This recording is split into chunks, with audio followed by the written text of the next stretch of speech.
Direct from the Six, world-renowned, Canada's largest city, with Canada's biggest thinkers, visionaries, and hustlers. This is Startup Talk, featuring the founders, funders, innovators, and community leaders who've led Canada's startup ecosystem right here in Toronto.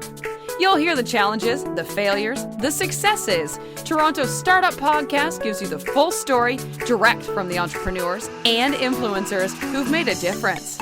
Now, the host of Startup Talk, the founder of TorontoStarts, the Startup Coach. But what ongoing reporting or compliance obligations do startups face after they've secured their first round of funding? Great question. So if you raised from friends and family or angel investors and you have less than 50 shareholders, you have no reporting obligations to the regulator of any kind. Now, you do have reporting obligations to your investors. That's documented in your shareholders agreement and potentially your articles of incorporation or your minute books.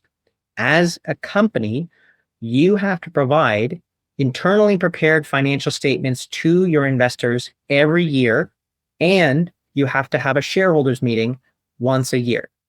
Every company must do this.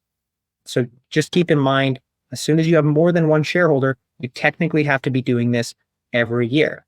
And another thing that people are sometimes unaware of, but it's good to keep in mind, technically, your investors can decide to require you to provide audited financial statements. Obviously, you don't want them to because that can be very expensive.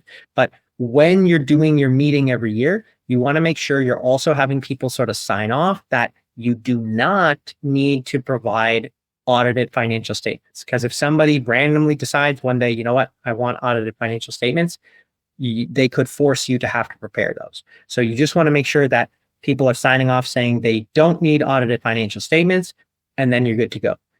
Only once you start raising larger amounts, or if you want to raise from people who are not immediate friends and family or accredited investors, do you then need to start thinking about any sort of reporting requirement to the regulators. So I want to say thank you, Alex, for taking the time. You want to tell us again what you and Equivesto do and what are all the resources over there that Equivesto people should go check out?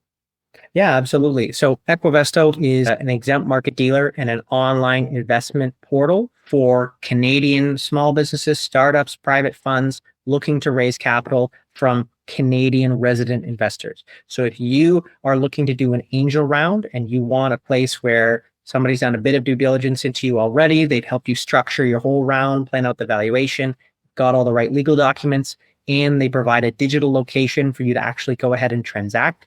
Certainly come check out what we're doing at equivesto.com. We also have a really robust learning center. So a ton of what we talked about here already is in our learning center. We also have a bunch of courses for free in our learning center on investor readiness. What are investors looking for from you? All this sort of information is there. It's totally free. A lot of it is webinars that we created with Craig. So feel free to go and consume some of that information.